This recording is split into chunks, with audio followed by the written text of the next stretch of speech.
les deux.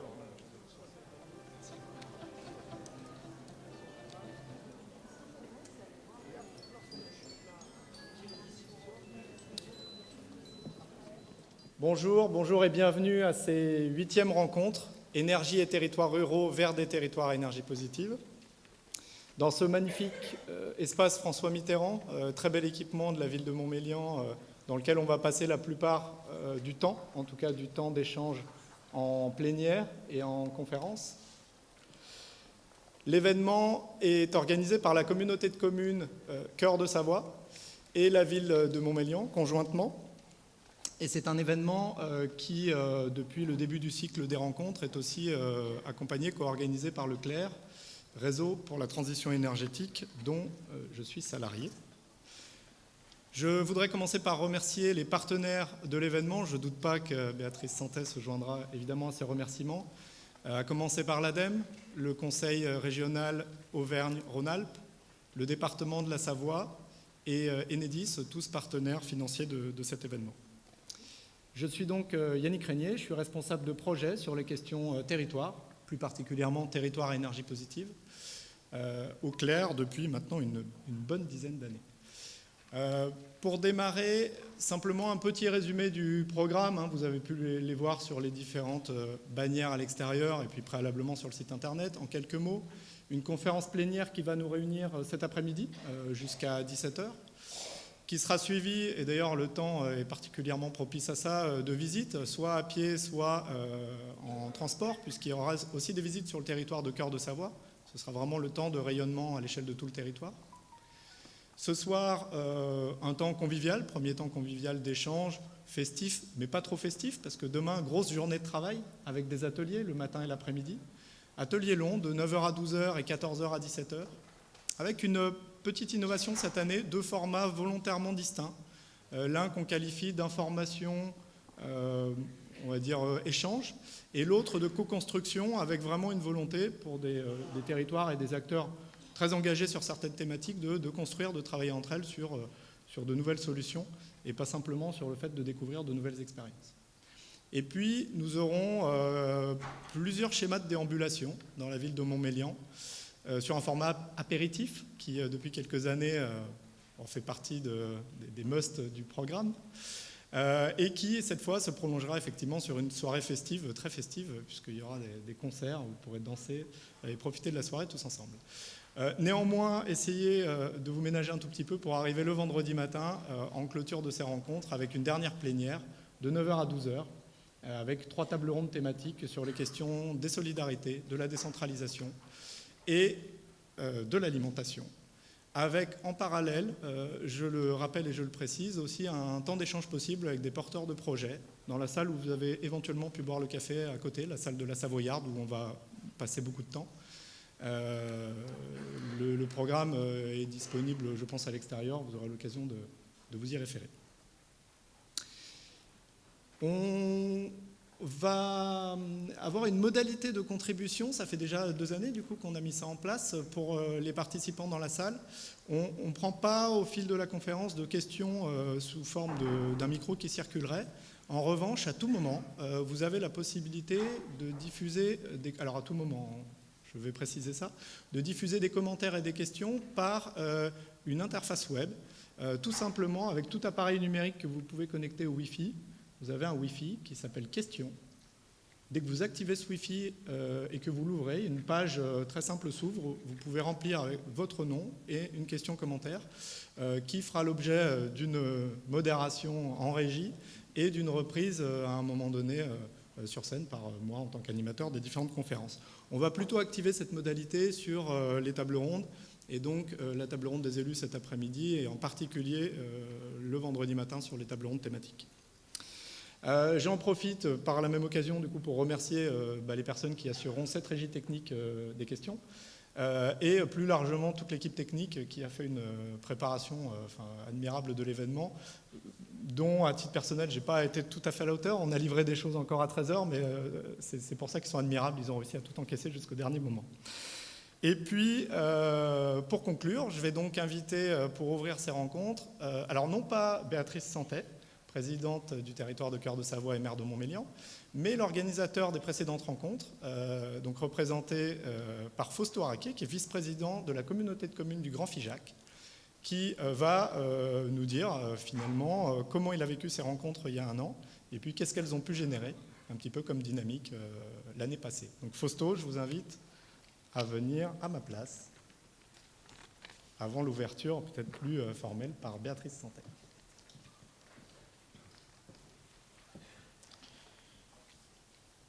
Bien, je tiens à saluer tous les présents et tous les participants à ces rencontres.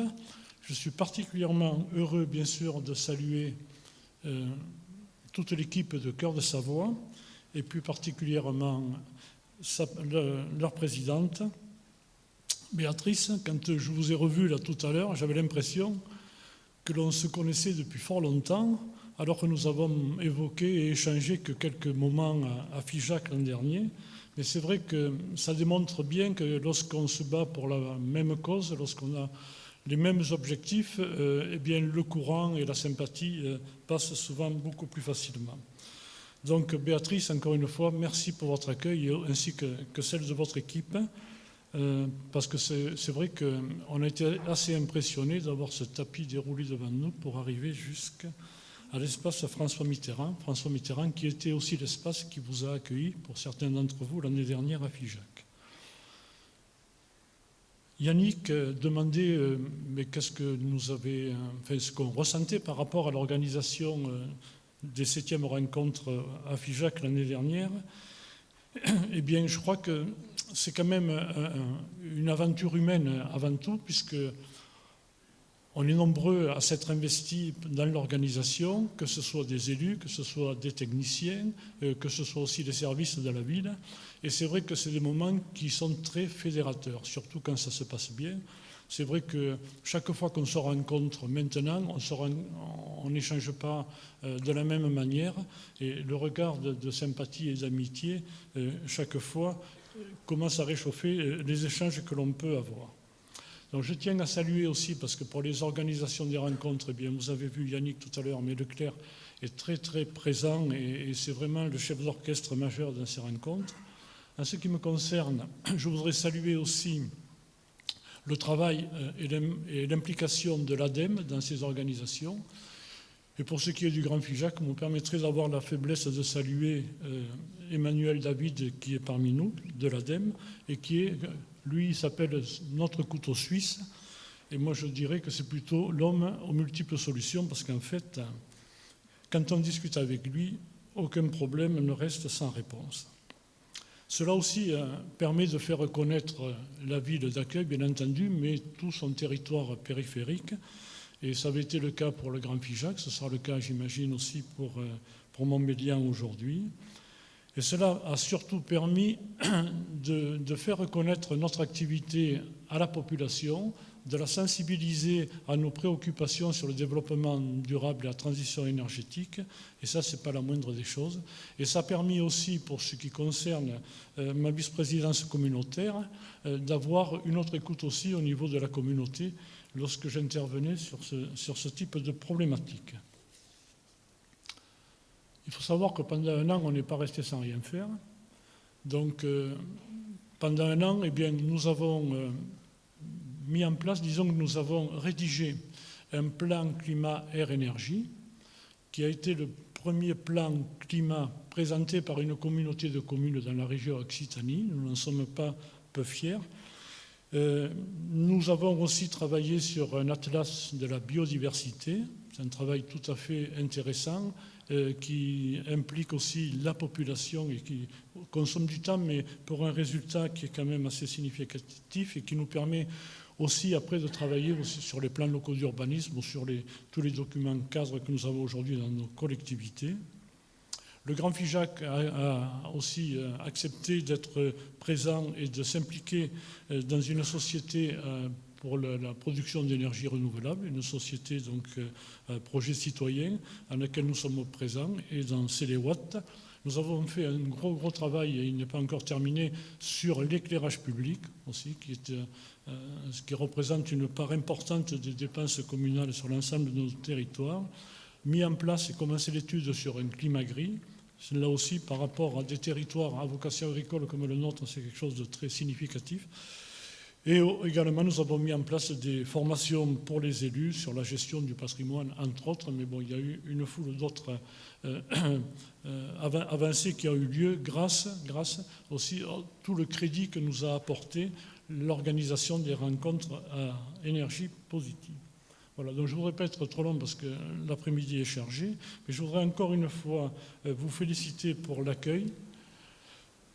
Je voudrais également vous dire que pendant longtemps, pendant 1 an tout au moins, nous pensions que nous étions les meilleurs en ce qui concerne l'organisation et l'accueil. Et je crains qu'à la fin de ces rencontres, eh bien, nous ne soyons plus les meilleurs. Mais bon, ainsi va la vie, hein, et on ne pourra que s'en féliciter. Cependant, bien entendu, l'essentiel n'est pas là. Il y a le contenu des rencontres et le programme proposé.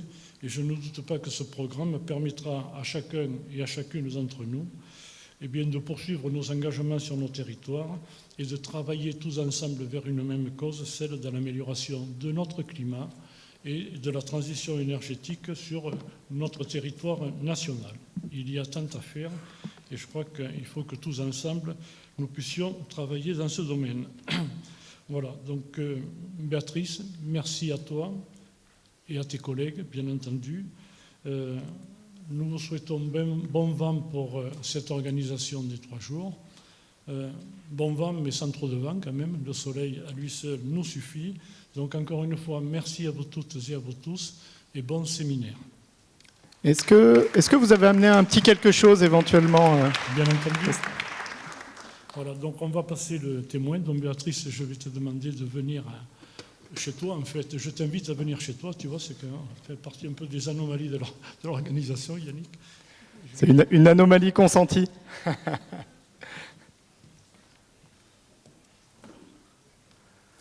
Ah. Voilà, donc au nom du Grand FIJAC, Béatrice, je vais te passer le témoin. Alors c'est un témoin un peu particulier, comme vous pouvez l'imaginer. Cependant, je pense que ce passage de témoin a quelque chose de très fort et de très symbolique. Alors, ce n'est pas un témoin pour disputer un 4 fois 100 mètres, rassure-toi. Mais le passage, ça veut dire que certains ont fait un travail et d'autres vont le continuer. Par contre, si nous gagnons, nous ne pouvons gagner que tous ensemble. Et je crois que le passage de témoin, c'est quand même... C'est une bonne idée, par contre, tu vois. Et ça corrigera l'anomalie que c'était tout à l'heure. Voilà, donc Béatrice, encore une fois, bon courage.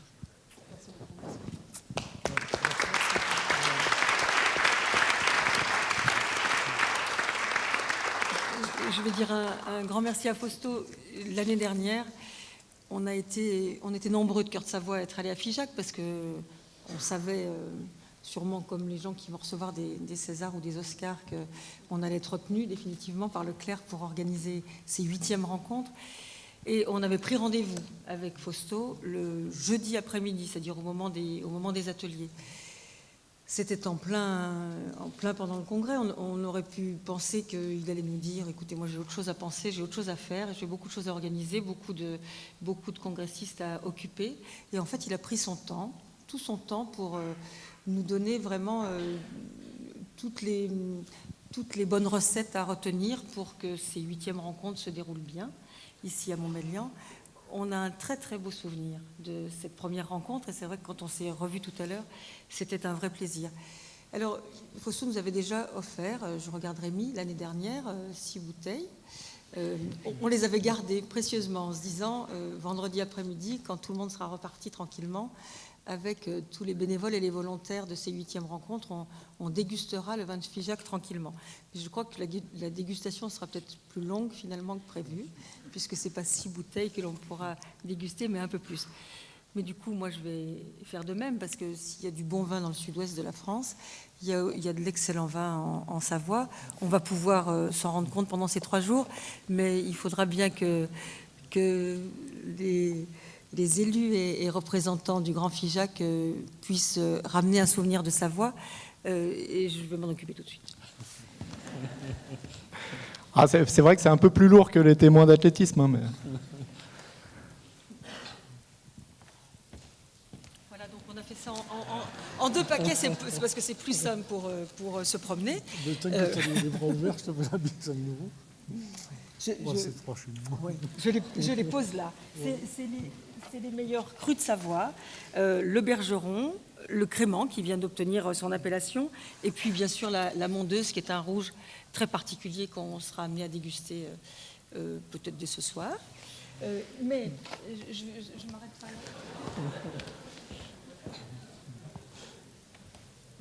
Je ne m'arrête pas là. Cet après-midi, on a voulu un temps de recul, comme c'est le cas dans chaque plénière d'ouverture, sur les paysages. Et je te remets ce livre qui est un beau livre des paysages vraiment de cœur de Savoie, et en particulier des paysages viticoles. Et puis ça, c'est un cadeau tout neuf, tout beau, de la ville de Montmélian. C'est un petit pot qui s'appelle Les abeilles de Montmélian. Il y a 3 ruches communales aujourd'hui.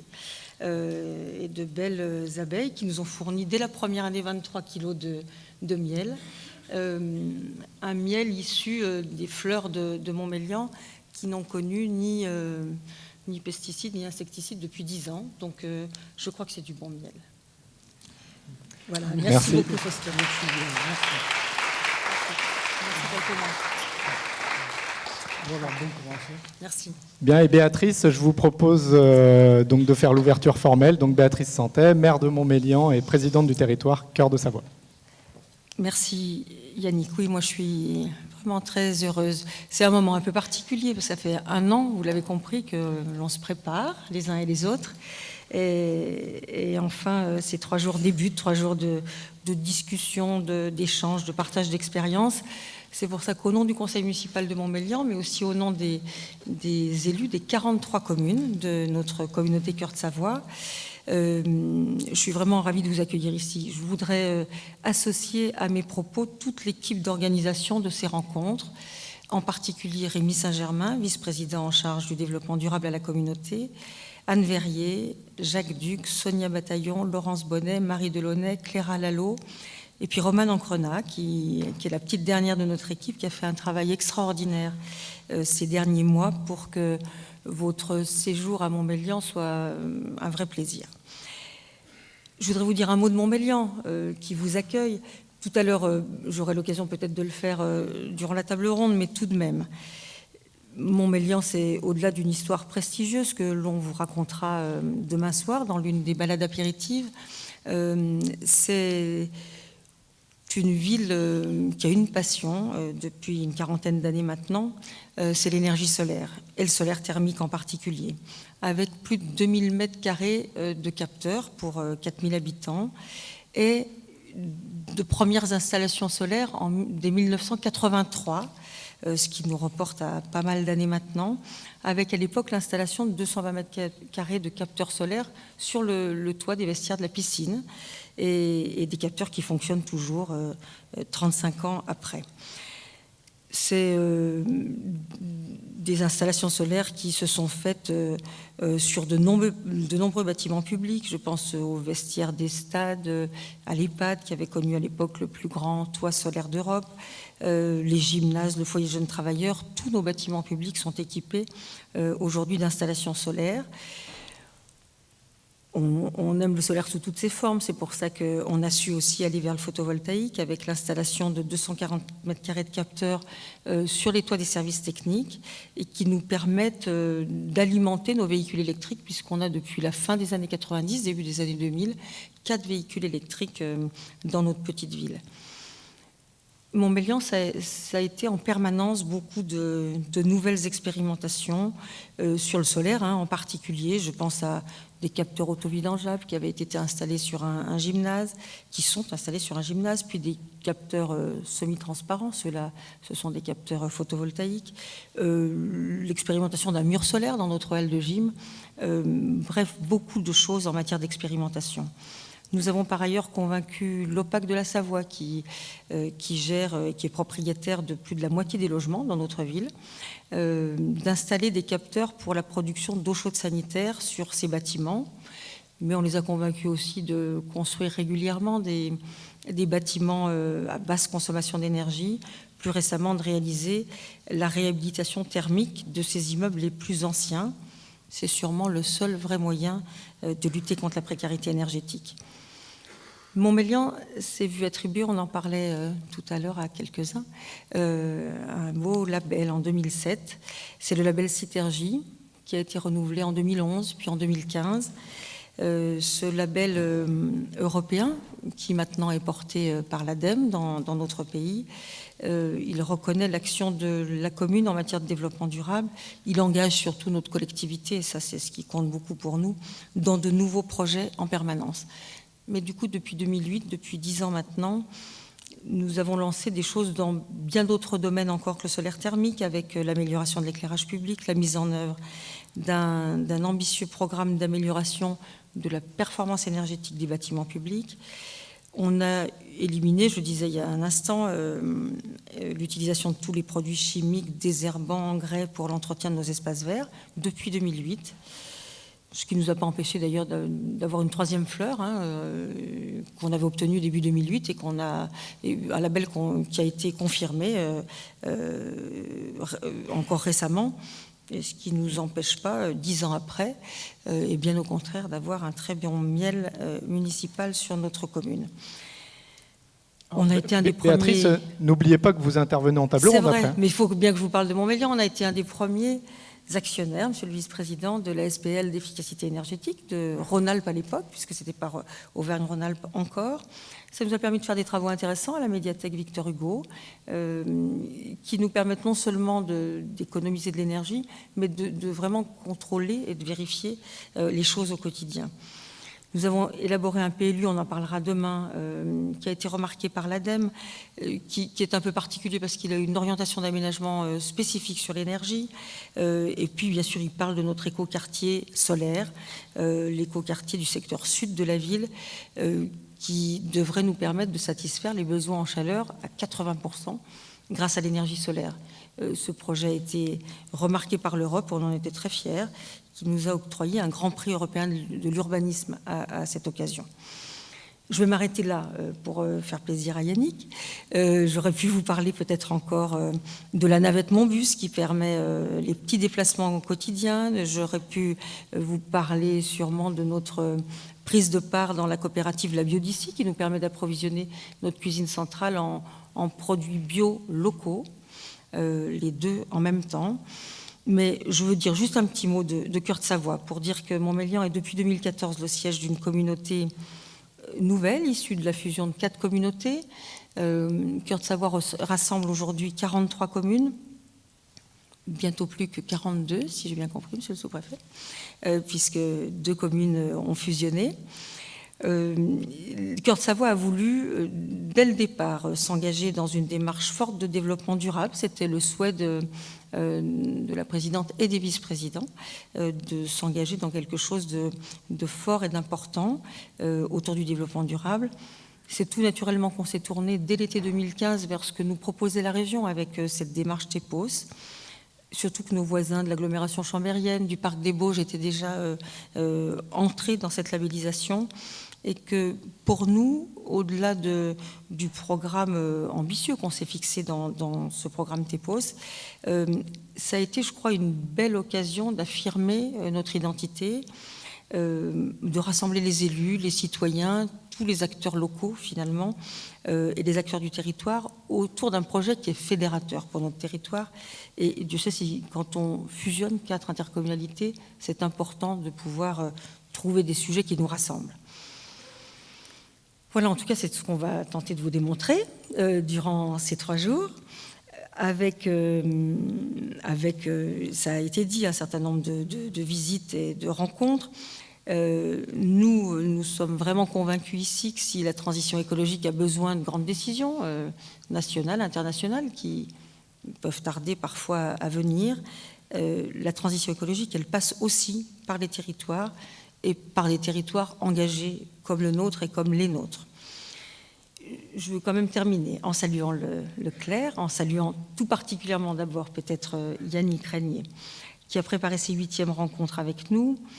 Il en a dit 2 mots, toutes les tables rondes, les ateliers, les formations ont été imaginées pour tenter de répondre à nos questions communes. si l'on veut faire effectivement de nos territoires des territoires qui soient ambitieux, mais peut-être plus que ça, audacieux, osant des expérimentations nouvelles. L'équipe d'organisation plus locale a souhaité valoriser les savoir-faire locaux. Je crois que c'est important, Fausto l'a dit tout à l'heure, c'est important quand on organise un événement comme celui-là sur notre territoire de pouvoir valoriser tout ce que l'on fait bien sur le territoire, toutes les ressources de notre territoire. On le verra avec les visites et avec tous les temps conviviaux qui nous permettront de partager cela. Je voudrais saluer, avant d'arrêter définitivement, Pierre Mollager, notre secrétaire général et sous-préfet de notre arrondissement. Merci, monsieur le secrétaire général, d'être avec nous. Je voudrais saluer Nabil Chliac, qui est le premier vice-président de la commune de Chef. Ça fait bizarre, hein, vice-président d'une commune en France. On s'est retrouvés dès hier soir parce qu'il fallait un peu de temps pour venir du Maroc, puis encore un peu plus de temps que ce qu'on imaginait, et qui tout à l'heure nous parlera de ce qu'il fait de l'autre côté de la Méditerranée. Je voudrais bien sûr saluer Odile Marcel, dont je vais parler tout à l'heure, qui est philosophe et vice-présidente du collectif des paysages de l'après-pétrole. Je crois que ce qu'elle nous apportera est sûrement passionnant et intéressant à entendre. Je voudrais de nouveau remercier les financeurs de cette manifestation, l'ADEME, qui est représenté cet après-midi par Jérôme Dassini, son directeur Auvergne-Rhône-Alpes.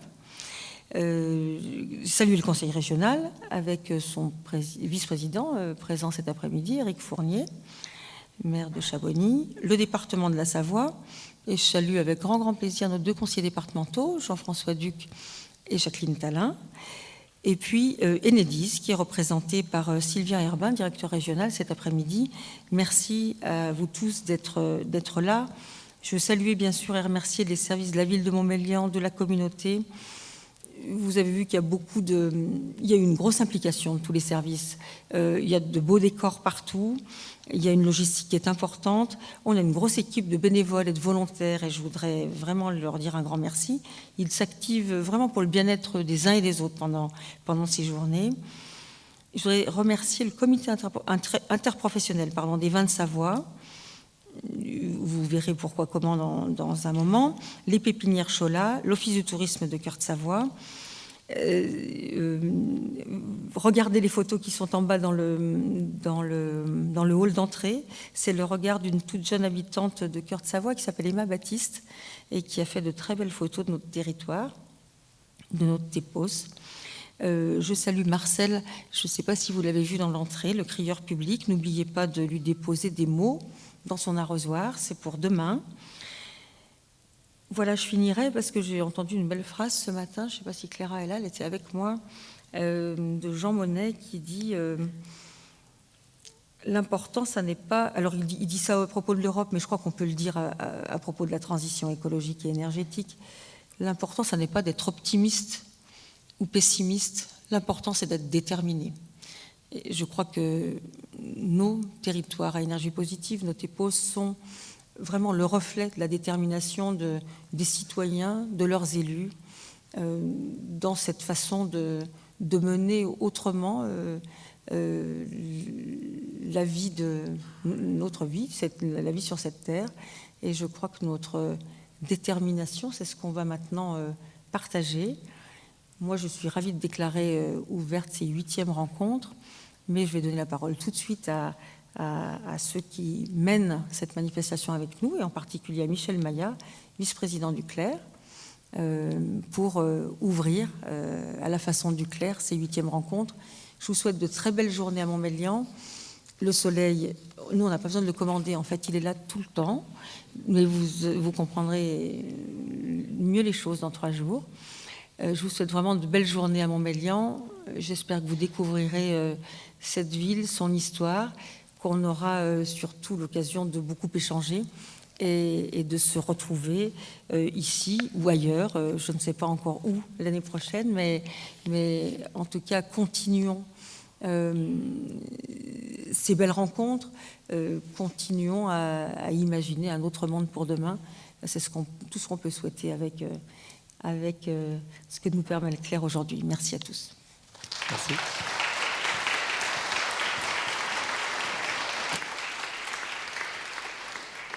Et donc, parmi les nombreux représentants élus du Clair présents dans la salle, c'est Michel Maillat qui a l'honneur de faire cette ouverture. Michel Maillat, maire de la commune de Tramail, et donc représentant élu du Clair. Bonjour à toutes et à tous. Très heureux d'être ici parmi vous, effectivement, pour représenter très partiellement le Clair. Le Clair, comité de liaison des énergies renouvelables, réseau pour la transition énergétique, a été un peu cheville ouvrière de ces rencontres nationales territoires à énergie positive. C'est une association qui existe depuis plus de 30 ans, mais qui, comme cela, essaime et essaie d'apporter un peu partout en France, donc, la bonne parole. Alors, j'aimerais bien que l'on passe le petit quiz, si c'était possible, parce que voilà des années que les rencontres nationales TEPOS existent. Vous avez ici les 8 territoires et les 8 dates. Et donc maintenant, le but du jeu, c'est de faire correspondre les années aux territoires.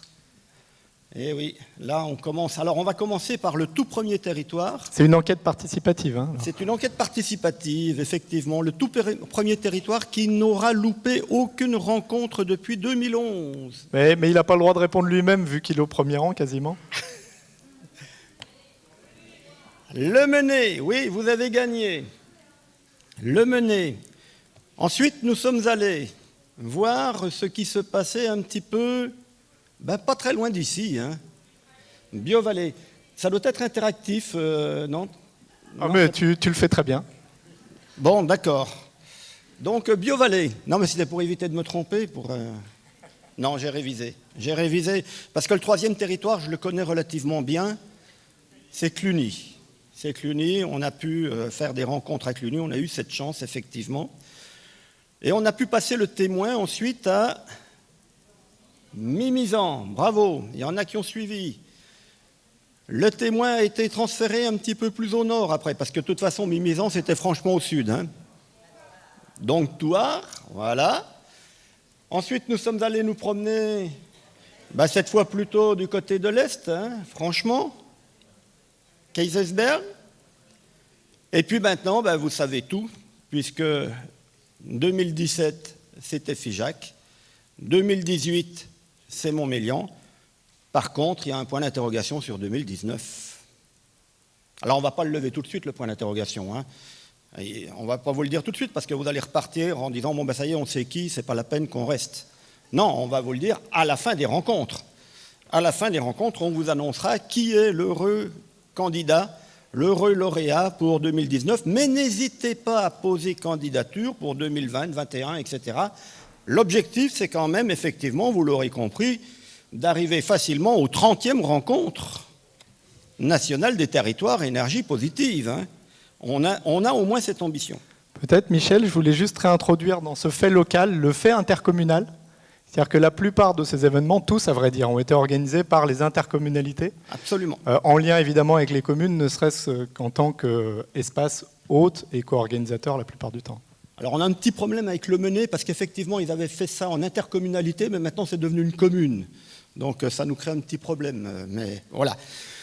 Et donc, alors une toute petite remarque sur Tramail, hein, je vais en profiter pour faire un petit coup de pub. J'ai créé depuis cette année un nouveau club, et je vous invite à en faire partie. C'est le club des collectivités territoriales de plus de 1000 habitants, dont tous les bâtiments communaux, écoles, mairies, maisons de la poste, bibliothèques, salles des fêtes, etc., sont alimentés 100% en énergie renouvelable. Donc pour l'instant, je suis un peu seul dans ce club, mais je ne désespère pas qu'il y en ait d'autres qui rejoignent ce club. Bienvenue au club. Voilà. Merci.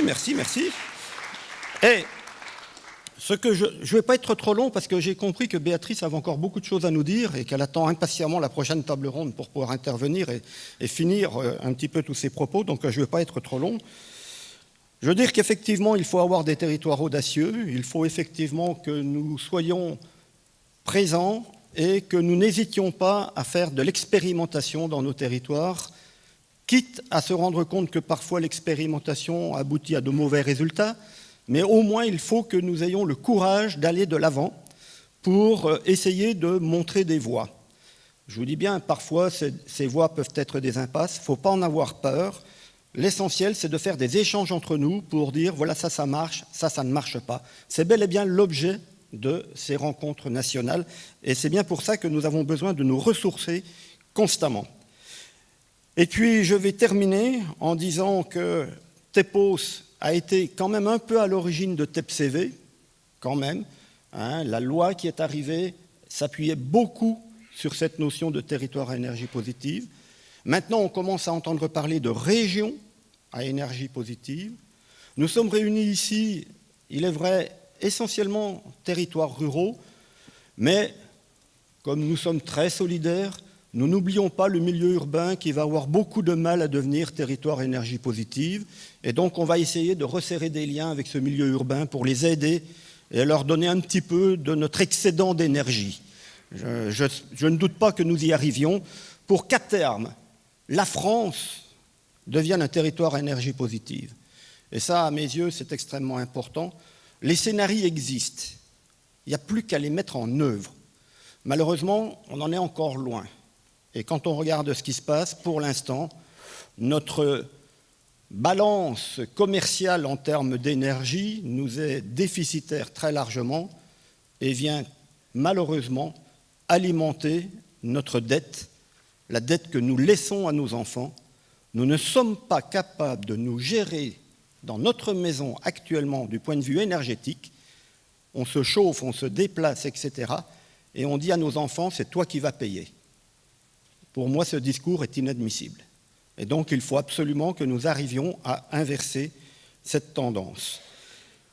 Et pour en terminer, eh bien, j'aimerais faire une toute petite référence. Au niveau du CLER, nous travaillons beaucoup en association avec d'autres réseaux, d'autres partenaires. Et je voudrais faire une petite référence à Alternatiba, donc, qui est en train de terminer son tour, qui va se clore très prochainement dans une dizaine de jours à Bayonne. Et j'aimerais que l'on se dise que le slogan Alternatiba peut être le nôtre. Changeons le système, pas le climat. Merci beaucoup.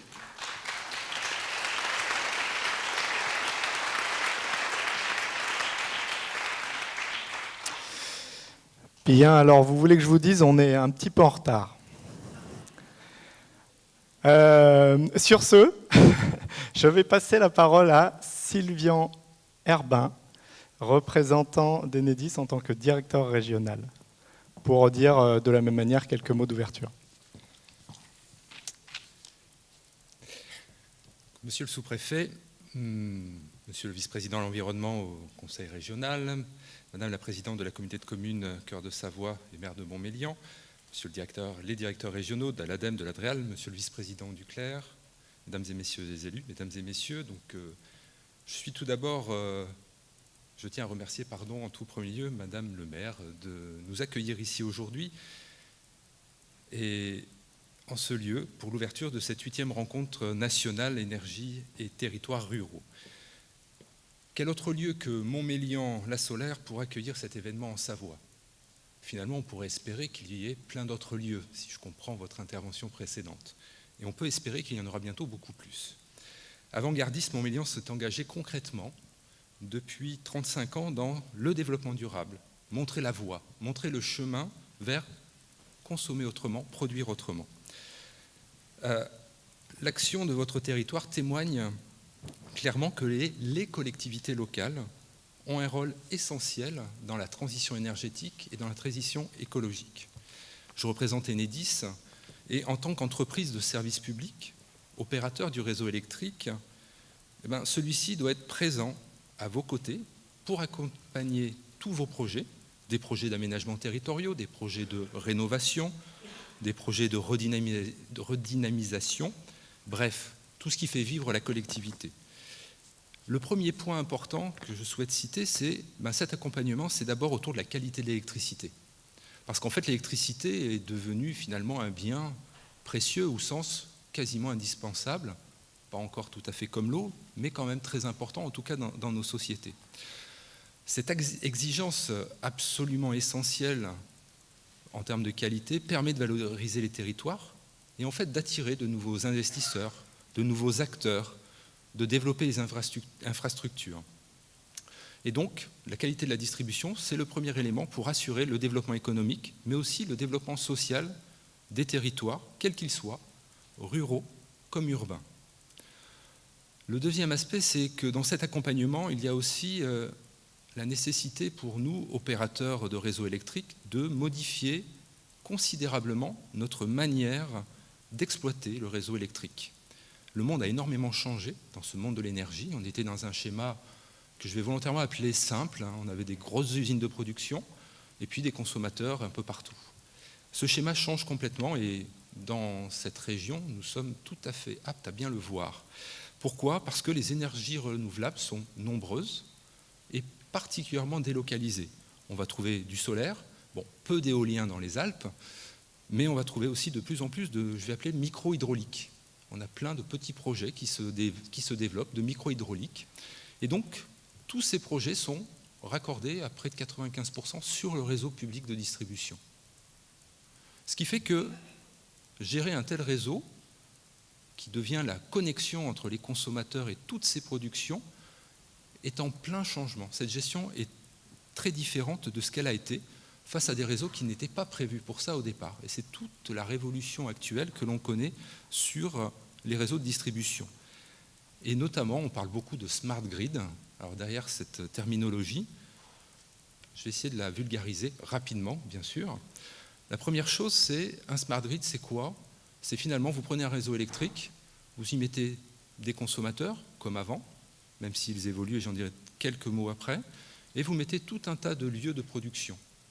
Et vous apercevez très vite que pour faire fonctionner ce système, c'est devenu beaucoup plus complexe et qu'il nous faut énormément de points de mesure pour être capable de le gérer.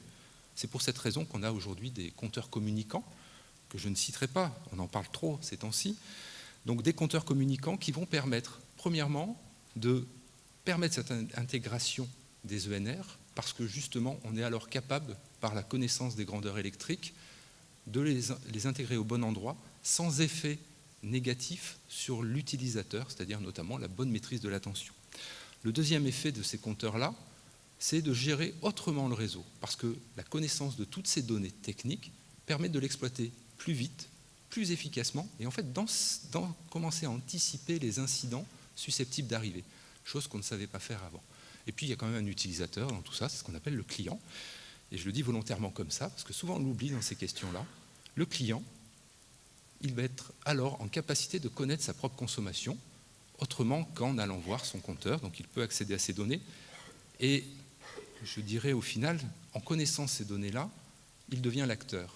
Il devient acteur de cette transition énergétique, de cette transition écologique, dans la capacité à pouvoir lui-même gérer sa consommation. Et on commence à constater des personnes qui arrivent par elles-mêmes à réduire leur propre consommation. Et toutes les actions qui sont menées, que vous avez pu évoquer, sont là pour aller vers cette transition écologique. Mais si on arrive, et c'est bien le sens, à embarquer en plus à l'utilisateur, lui-même pourra réduire ses propres consommations.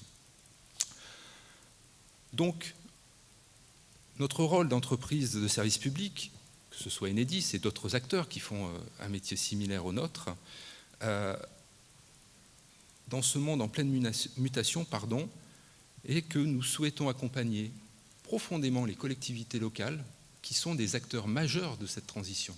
Je constate dans mon quotidien qu'il y a des gens qui ont commencé tôt, je l'ai évoqué, et de plus en plus de collectivités qui s'engagent dans ces transformations, qui travaillent avec nous pour justement contribuer à cette évolution de la consommation d'énergie. Alors, humblement, je parle d'électricité, mais c'est vrai aussi pour les autres énergies, donc qui nous demandent des éléments avec qui on travaille pour les aider à identifier, par exemple, les zones où il serait préférable d'engager des travaux, par exemple, de rénovation thermique de bâtiments, grâce à la compréhension et à l'identification des zones plus énergivores,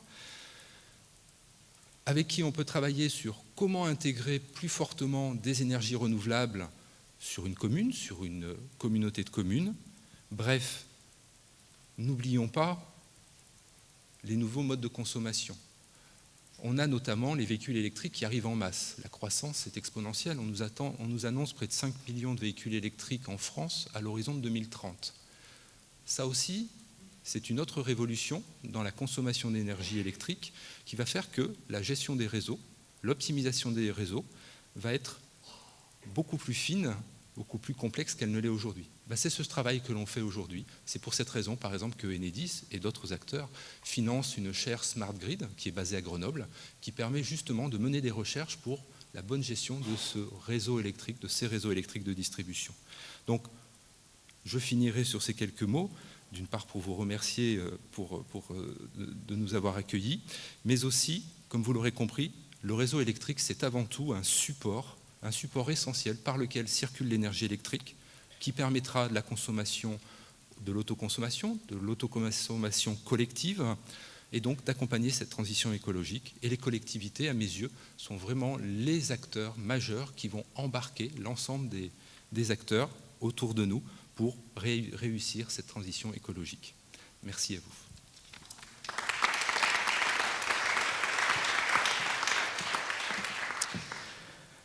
Je vais maintenant inviter conjointement trois acteurs qui travaillent ensemble au niveau régional et qui d'ailleurs sont à l'origine en fait, d'énormément de dynamiques territoriales en région Rhône-Alpes, historiquement aujourd'hui région Auvergne-Rhône-Alpes.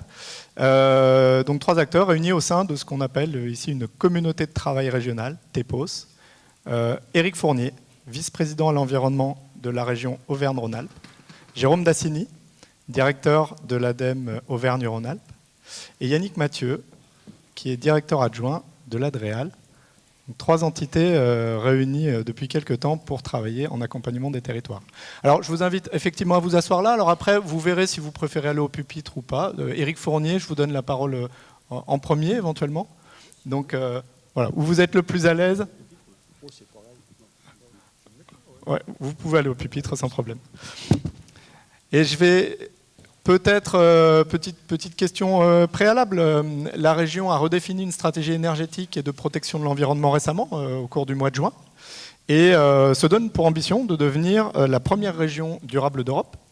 Avoir une vision pour l'avenir de son territoire, c'est évidemment une condition utile, voire nécessaire à la mise en mouvement des acteurs.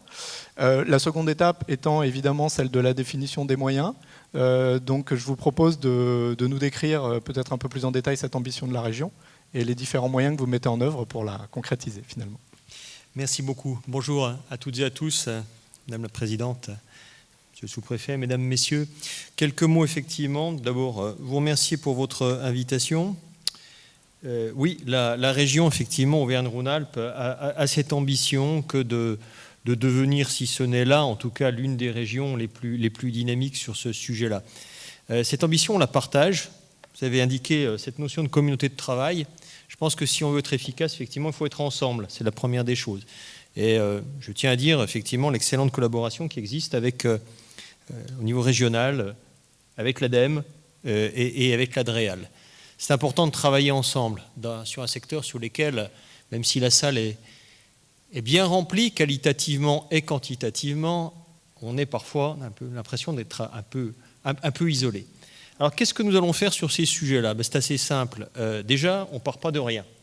Nous sommes actuellement, peut-être, je mets toujours beaucoup de précautions dans mon propos, la région sur laquelle il y a le plus de territoires énergie positive et territoires pour la croissance verte. Nous sommes à 40 territoires aujourd'hui labellisés et qui travaillent ensemble. C'est bien. 40 territoires, c'est un peu plus de 50% de la population qui est couverte de cette région. Donc c'est une base de travail qui est solide. On va tâcher de l'étendre. On va tâcher d'accueillir notamment les nouveaux territoires qui veulent nous rejoindre. Il y a un petit peu une conquête de l'Ouest à effectuer de ce côté-là, parce qu'avec la région Auvergne, qui était un tout petit peu plus, qui a pris un peu plus de temps, on va dire, eh bien, un travail doit être poursuivi. Donc on va le faire. Ensuite, on va s'appuyer sur l'existant.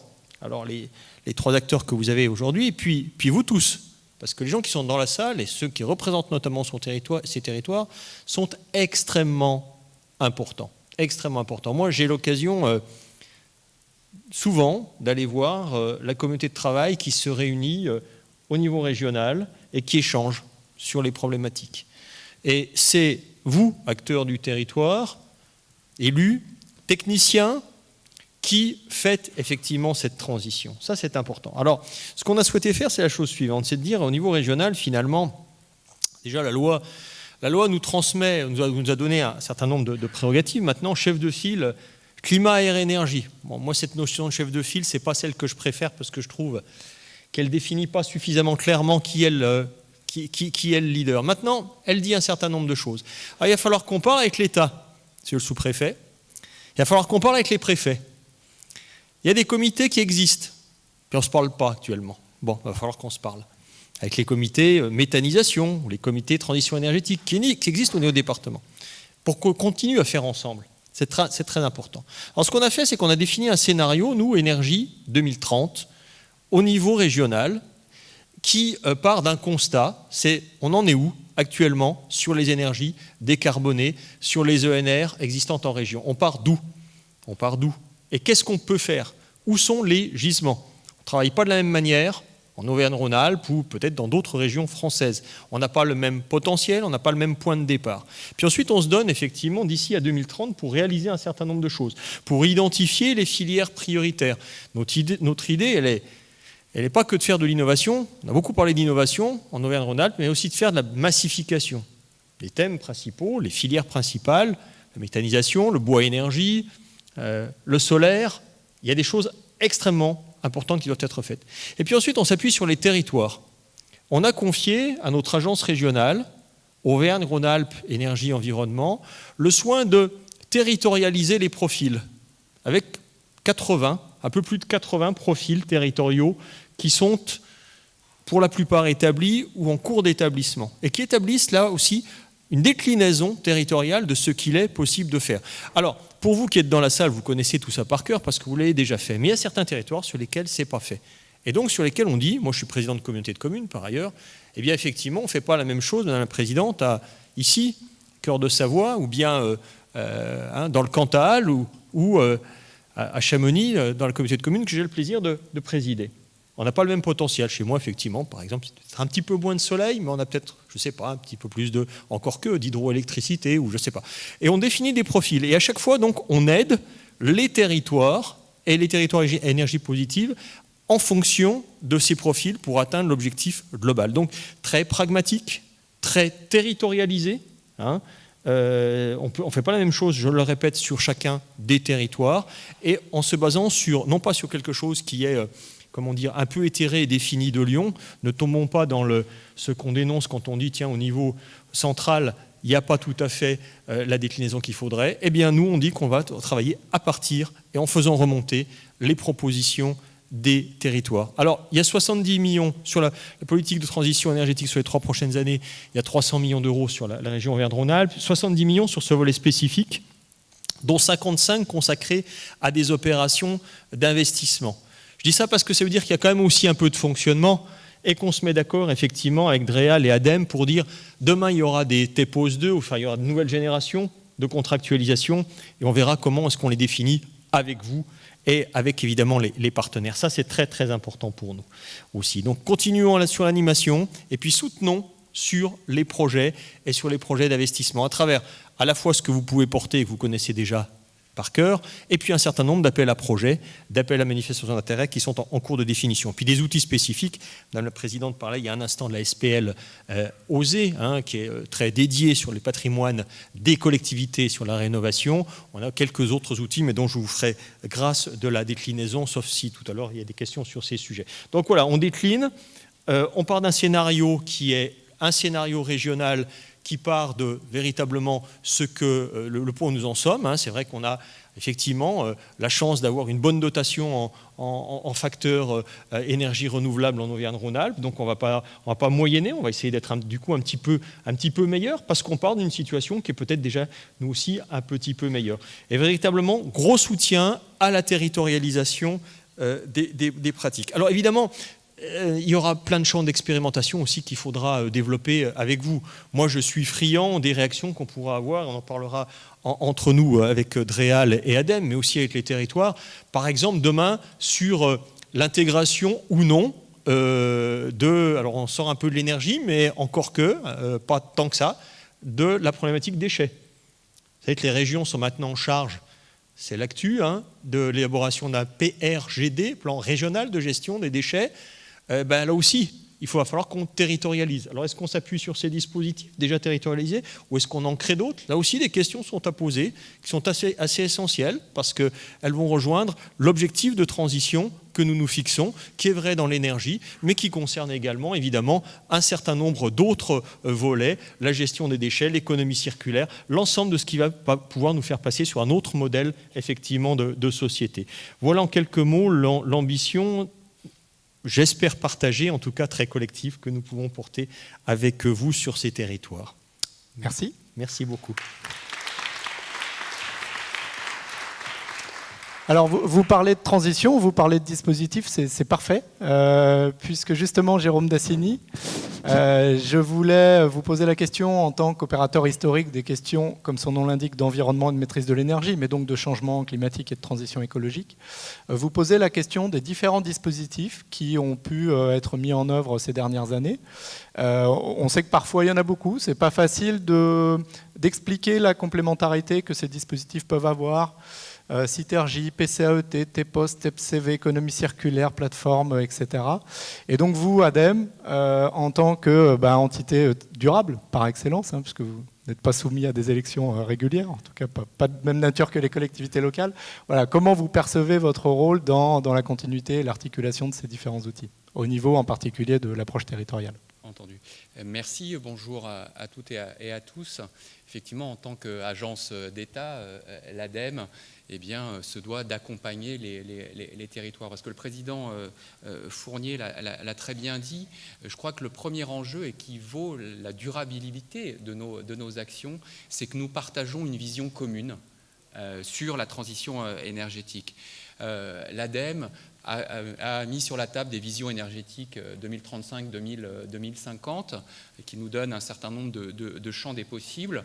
La région, effectivement, a établi son scénario et chacun des territoires, des TEPOS CV, a tracé 2 trajectoires de division par 2 des consommations énergétiques et de développement des énergies renouvelables.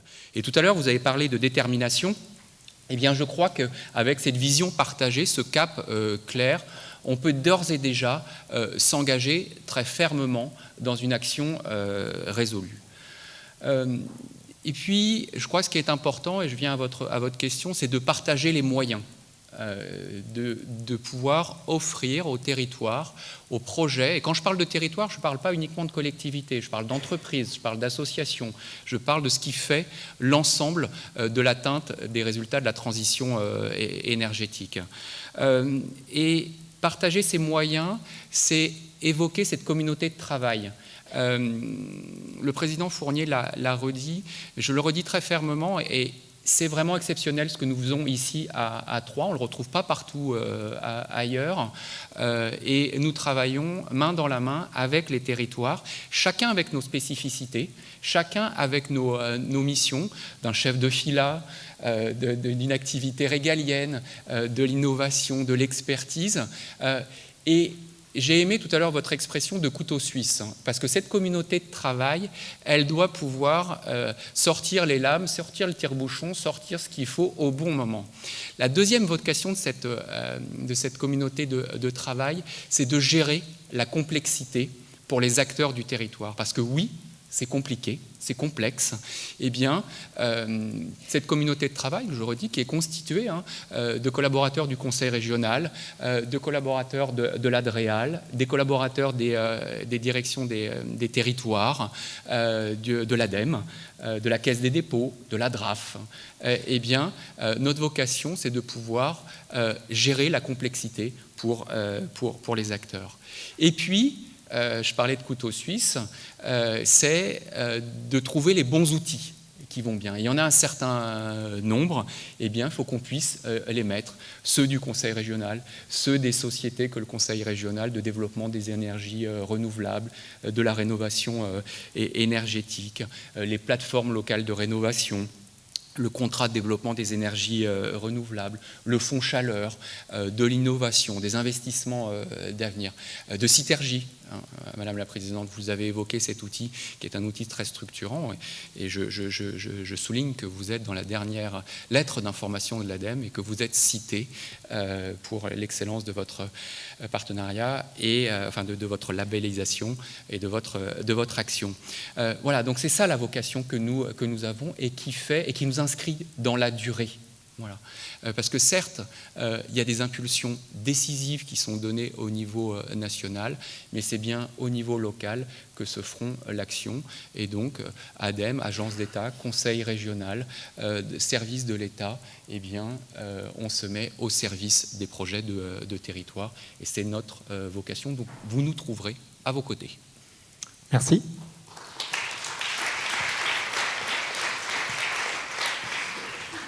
Alors le binôme ADEME Région est un binôme qu'on observe assez fréquemment dans les différentes régions, mais alors effectivement le trinôme ADEME Région Dréal est moins fréquent. Alors peut-être Yannick Mathieu, si vous pouvez nous expliquer pourquoi à un moment donné finalement d'une initiative qui était née historiquement de l'ADEME et de la région, la Dréal s'est associée finalement à cette dynamique-là à un moment donné. Voilà, expliquez-nous les motivations pour vous. D'abord parce que c'est dans ses gènes. C'est-à-dire, je ne suis pas certain que dans la salle, tout le monde, et je ne vais pas faire un long laïus là-dessus, mais dans les gènes de création des Dréal en France, en fait, était inscrit finalement ce mode de travail collaboratif, adapté au territoire et à toutes les échelles des territoires, dans une posture pas seulement régalienne, sans nier le fait que par définition l'État et un de ses services régionaux, donc la Dréal, est un service régalien, mais ne peut pas être qu'en posture régalienne, et surtout sur ces sujets de TEPOS, TEPCV, de prise en charge par les territoires en responsabilité d'un projet de territoire, comme la présidente l'a dit tout à l'heure, qui est un vrai projet de vie des habitants du territoire. Donc c'est dans ces gènes. Et parfois, les gènes ne s'expriment pas, alors on pourrait déduire. Je ne porterai pas de jugement. Après, c'est bien le sujet... Vous savez, il y a quelque chose qui m'a marqué dans ma carrière, c'est une visite à Kalundborg, qui est un des premiers lieux européens de synergie industrielle. Et en Norvège, je ne suis pas sûr de l'orthographe tout à fait, mais enfin c'est à peu près ça. Et où je me suis rendu compte que ce super projet de synergie, qui a fait école depuis très largement, était au cœur de ce dispositif. C'était juste parce qu'il y avait des femmes et des hommes qui avaient décidé de travailler ensemble. Quand on met le roi nu, en fait, que les politiques, les acteurs locaux vont répondre à toutes les questions, bah ouais, on s'est mis ensemble, on a travaillé ensemble. Et je ressens, Madame la Présidente, où je ressens aussi, Monsieur le Président, pour FIJAC, finalement, on ressent ça. C'est qu'à partir du moment où il y a envie de faire ensemble, on emporte absolument toutes les divergences, quelle que soit la couleur, quelle que soit la culture. Voilà. Et j'ai bien entendu le terme de détermination que je reprendrai à mon compte à d'autres occasions.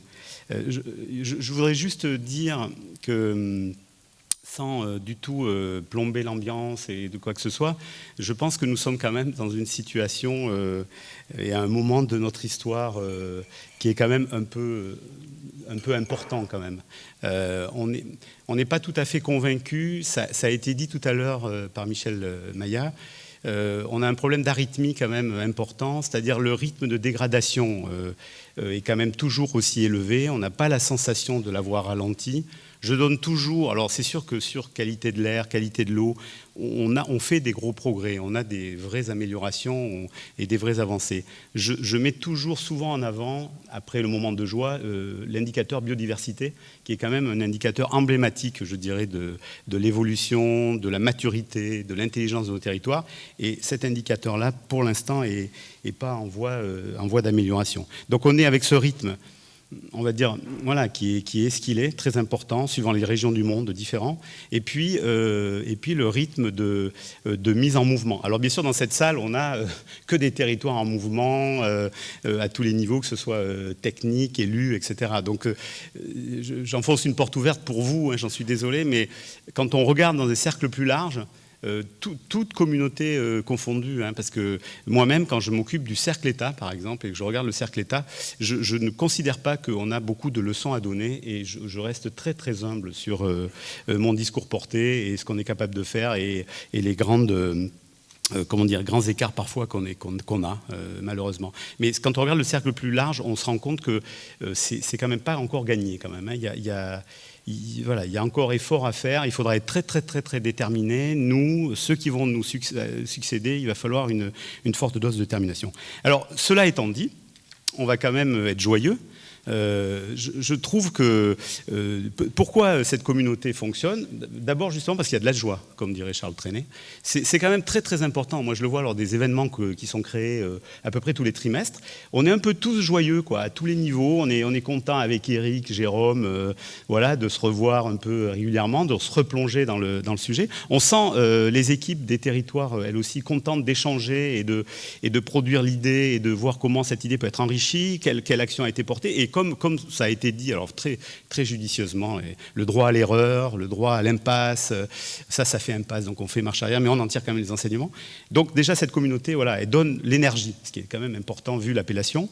Je crois aussi qu'elle fait qu'on ne se sent pas seul, ça a été dit à d'autres reprises, et il y a un truc tout simple qui fonctionne dans un groupe humain, c'est que ça crée l'intelligence en fait. C'est-à-dire que non seulement on profite de l'expérience, mais en plus on repart de là, et moi ça fait toujours cet effet quand on participe soit à une ouverture, soit à une conclusion, et aux travaux d'une demi-journée du comité au niveau régional, c'est qu'on repart en se disant « Ah ouais, mais ça, sur tel territoire, ils l'ont boutiqué comme ça, ils ont cheminé comme ça, donc ça, nous, on pourrait peut-être voir à le faire un peu autrement, adapter comme ça, et avec une histoire un peu différente à raconter. » Donc ça, c'est très, très important.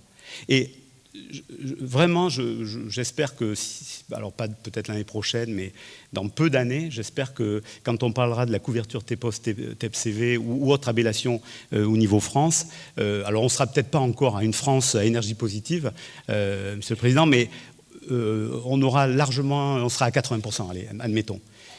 Je terminerai juste sur un point qui est un point pas simple, qui est l'intégration climat, air, énergie, territorialisée. Aujourd'hui, ce qu'on constate au niveau régional, alors qu'on est effectivement, comme ça a été rappelé, une région en Auvergne-Rhône-Alpes qui est pas forcément parmi les dernières, qui est historiquement engagée sur les TEPOS depuis de longues années, on constate, donc la dynamique des territoires fonctionne du feu de Dieu avec le multiscalaire, on l'a dit, territorial, régional, départemental et national bien évidemment. La transformation de l'essai sur les PCAET n'est pas encore au rendez-vous. Elle n'est pas encore au rendez-vous pour au moins deux raisons. D'abord, c'est compliqué, hein, l'intégration. Bon, alors je ne vais pas parler à Montmélian de la qualité de l'air, hein, bien évidemment.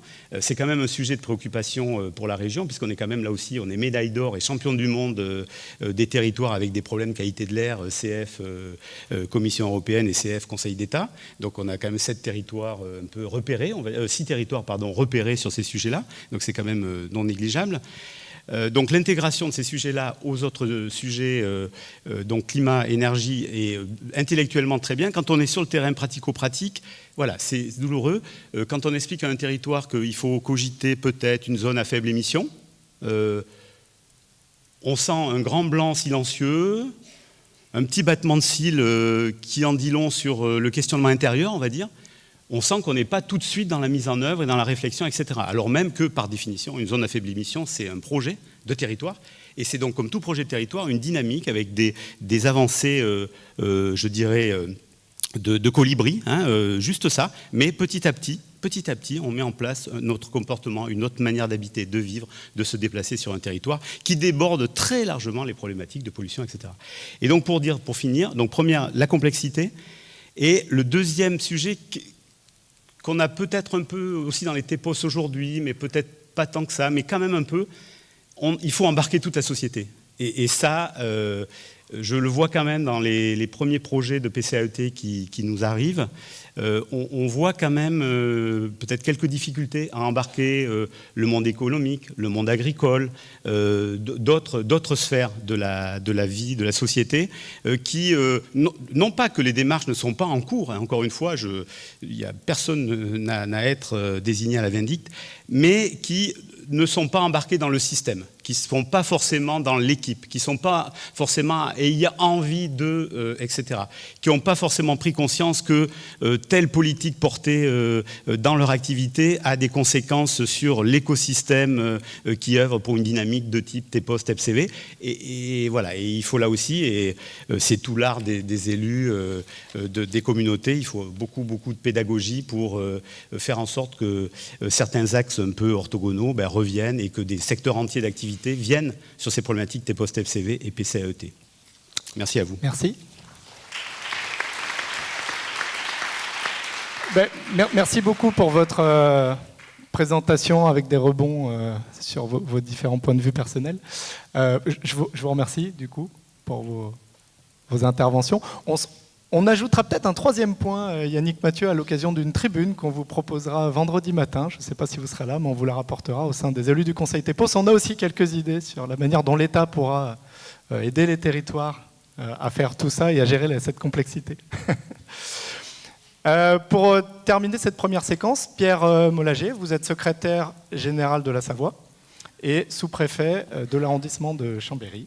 Je vous laisse la parole. Bien, merci à vous. Bonjour à tous, mesdames et messieurs. Je voudrais d'abord vous demander d'excuser l'absence de Louis Laugier, le préfet de la Savoie, qui est à Paris et regrette évidemment de ne pas pouvoir être à vos côtés. Moi, je m'en réjouis, puisque c'est moi qui ai cette chance aujourd'hui. Je m'en réjouis d'autant plus que notre après-midi a commencé par un passage de témoin extrêmement sympathique. Alors évidemment, je vous avoue que j'étais un peu surpris par la forme des 10 témoins, qui sont sans doute d'une certaine manière une forme d'énergie positive, mais que je vous invite évidemment à vous passer avec modération le jour et pendant vos soirées.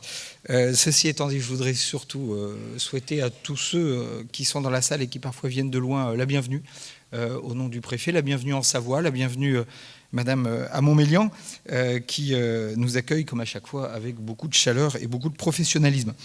Je voudrais vous dire la joie qui est la mienne de vous accueillir, puisqu'on est évidemment au cœur d'un des sujets prioritaires du gouvernement, la transition écologique. Et aujourd'hui même, le président de la République est à New York autour de ce dossier-là.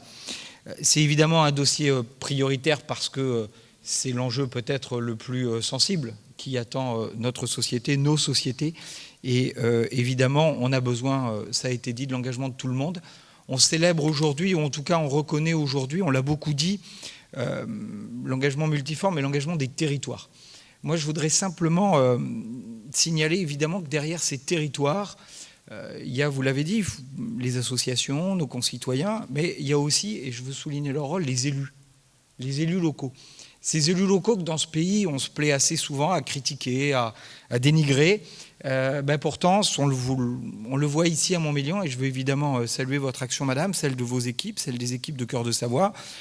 Quand même, ce sont ces élus locaux qui aujourd'hui font marcher ce mouvement, mettent en œuvre ce mouvement et font en sorte que, alors qu'on l'a dit, les complexités administratives sont nombreuses, les contraintes financières sont importantes, mettent en œuvre ce mouvement. Et je crois qu'il faut les saluer, il faut les accompagner, il faut les soutenir. Et c'est quelque chose d'extrêmement important, alors même que l'attente de nos concitoyens est forte, mais aussi parfois contradictoire. Dans ce soutien, je veux évidemment, ici en Savoie et dans la région, souligner celui qui a apporté des associations comme la vôtre et la vôtre. Je veux souligner évidemment l'action du Conseil régional, qui mène avec une grande constance, même si ses modes d'action sont différents, une priorité autour de cette transition écologique, et je veux le souligner avec force. Je voudrais évidemment dire l'action très importante de l'ADEME, à mon tour, dont le directeur, M. Dassini, nous a dit quelques mots. L'action de l'État au travers de l'ADREAL, mais aussi de manière générale au travers du soutien financier qu'il a mis. Je ne voudrais pas vous donner beaucoup de chiffres, je voudrais en citer un.